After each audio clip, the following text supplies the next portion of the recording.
I've decided I'm going to do these guaranteed summons for Ilsenia over here, this high elf. Not because I care at all about her, but because she is one of the many pieces to the Lady Mikage puzzle. If you don't know, in Raid Shadow Legends, there are 3 mythical champions that any reasonable person can expect to eventually get.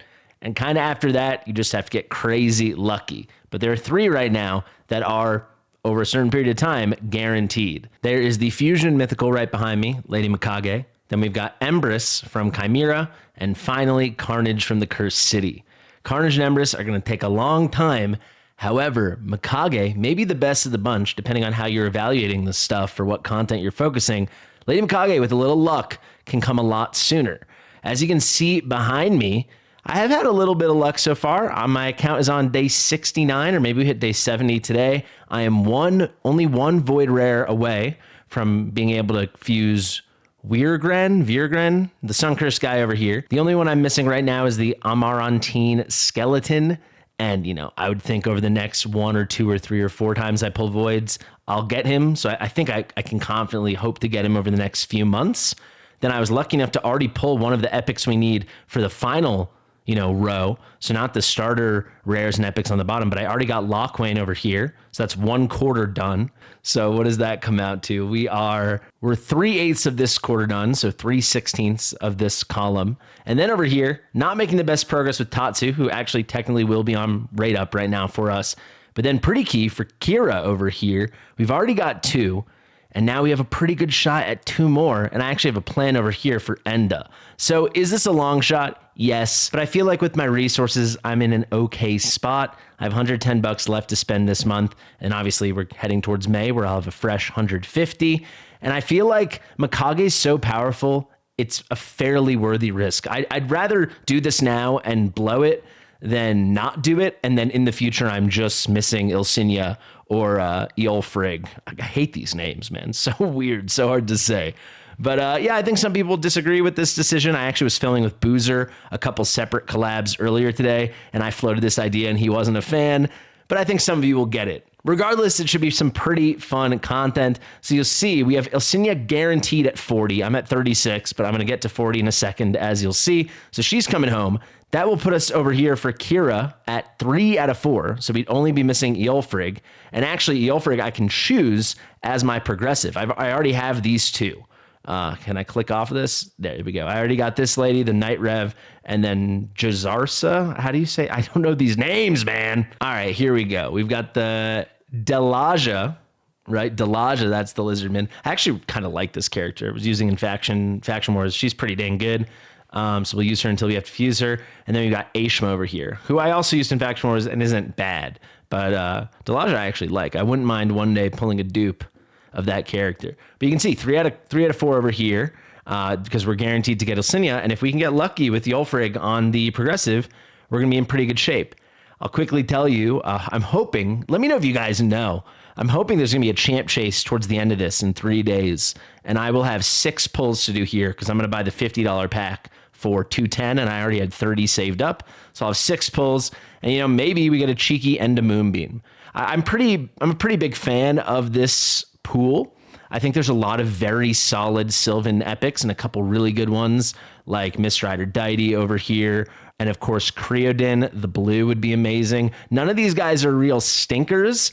And, we've got a pretty clear and obvious benefit here with a Mikage epic. So, I'm going to pull 6. We're 1 in 12 chance each time that we're going to hit one of these guys. I'll have a solid go at him.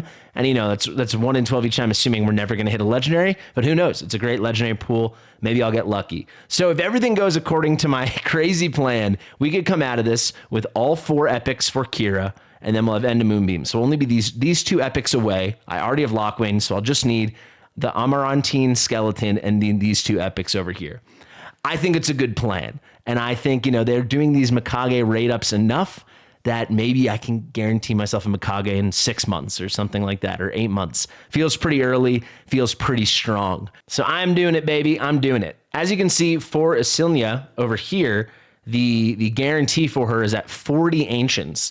And I'm at 36. So how am I going to get to 40? Well, I've been scrounging all over the account, pushing all the events and tournaments as far as I needed to get any available Ancient Shards.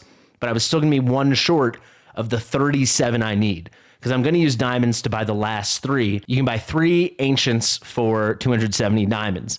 But I found here 465 stars in Faction Wars. I just did a little work in the orcs. That gets us 37. There we go. Let's go over here to the gem shop. Let's get the last 3. I get it. Some people aren't going to love this decision.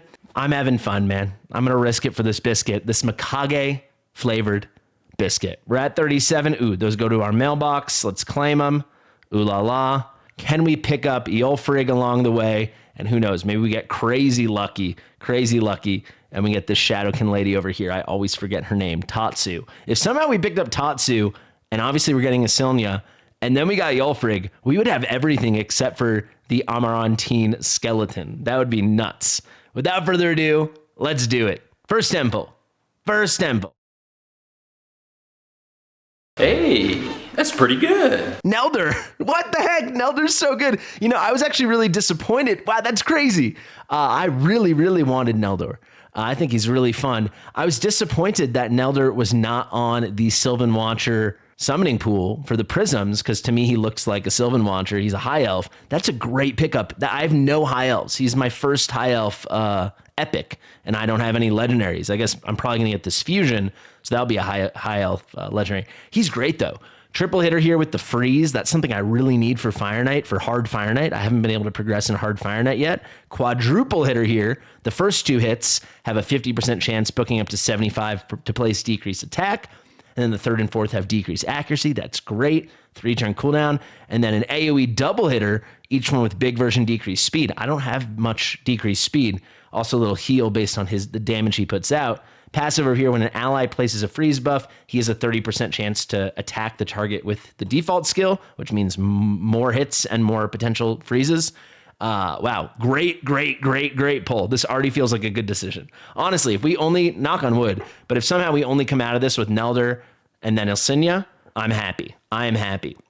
Hellgazer kind of sucks. Really just someone you kill over and over and over when you're farming chapter 12 in the campaign. All right, I love that. I'm happy. Second temple, can we stay hot? Oh, Nelder's a great pickup. You guys know. Everyone that was judging this decision, maybe you're still right, but that was a great pickup. All right, that's what we can expect. No 2x. We go, oh my God, Jackson. My first apothecary. Let's go, baby. My high elves getting a crazy makeover. My high elves is literally just like, I have a 5-star Elaine in some ratchet lifesteal for Faction Wars, and that is it. We pick up an apothecary and a Nelder, better than many epics in this game. Apothecary used to be the definitive best rare in this game, him and Coldheart. Obviously, there's a lot more options now, and you can get champions like Tagoar for free. But here we got big version increased speed with a turn meter boost. That's crazy on a 3-turn cooldown. Really nice, meaty single target heal, and then a triple hitter. This can help in something like Fire Knight on a young account if you need even a little defense in dungeons. Wow, great. We'll take it. I got to make some space. One moment. All right, we're back. I made some spots. I got to mention also, when we pulled Neldor and then also Hellgazer, that bumped us up to a 25x on Eolfrig. So if we hit only 1 or 2 more epics, we'll have a shot. We'll have to be a little lucky. If somehow we can get lucky and hit 3 or 4 epics, we've got, I think, a real chance to get Eolfrig. Knock on wood. Please, Aron Jesus, Aron Gods, smile upon us. Halfway to Ilsinia. Am I saying that right? Ilsinia? Maybe it's Ilsinia. Whatever. Let's go, baby. Come on. Eolfrig. Let's go. Eolfrig. Marked. I could use marked in Faction Wars. Come on. Creonin! Oh my God, the summon pool. This is not a prism, but we got Create in the blue. Amazing. Another triple hitter, new epic, new to me at least in the game, with a chance to freeze. Phenomenal. And actually similar to Apothecary, he's got the big version increased speed with the turn meter fill. Over here, we got an incredible AoE freeze, especially for an epic. What does this come out to? 65% chance, but that's on each hit. It's a double hitter. So, I mean, it's pretty good. You got to hit 35% twice. So really quick math. You're talking like, it's like a 12% chance he doesn't hit, because he's got a 65% chance on each one of those hits. Very, very, very strong. And then this passive fills his turn meter for each freeze debuff he places. So you can psycho real fast, get back to this, help everyone else psycho real fast. Incredible epic pickups. Nelder, and then even a level above, Create in the blue. These are two of the better, epics that have come out the past few years for non-voids. Unbelievable. Unbelievable. W Sesh. Okay. Let's go. I was saying Marked is kind of good for Faction Wars if you're in a pinch for Barbarian. She's also a fusion rare for Rosin. All right, last 10 pull. We're still at that 25x. Can we get Eolfrig? Can we please get Eolfrig? Come on, 25x. Come on. Ooh, Defiled Sinner, I hate you. One more? Oh! Oh, that's it. We should have. Annex is a crazy pickup, though. Okay, this was great. So Isilia came on 40. I couldn't remember if it was like the 40th summon or you do 40 and you just get them. So there it is, but we picked up Annex as well. So my epics look so good right now.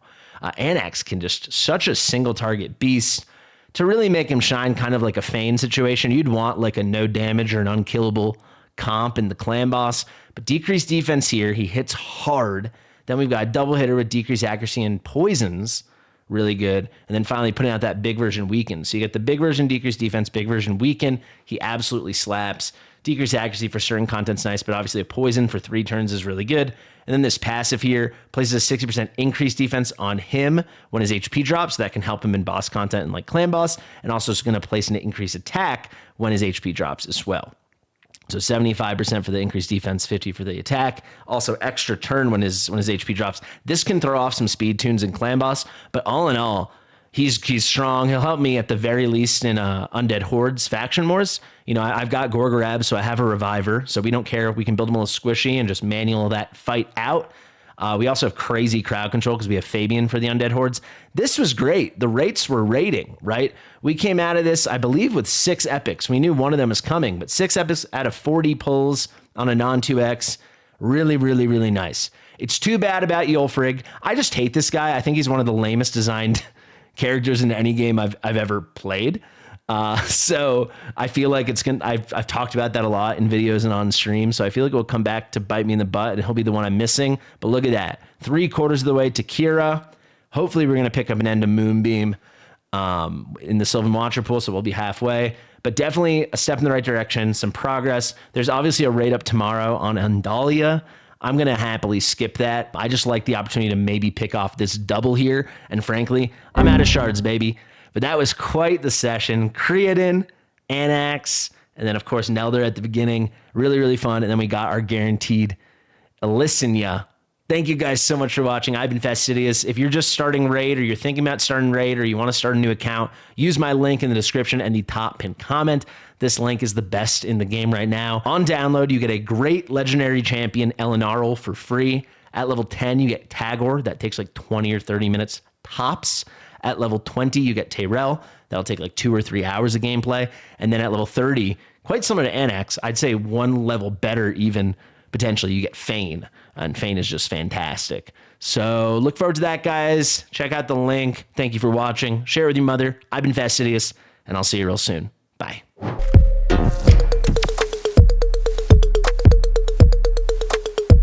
Fastidious.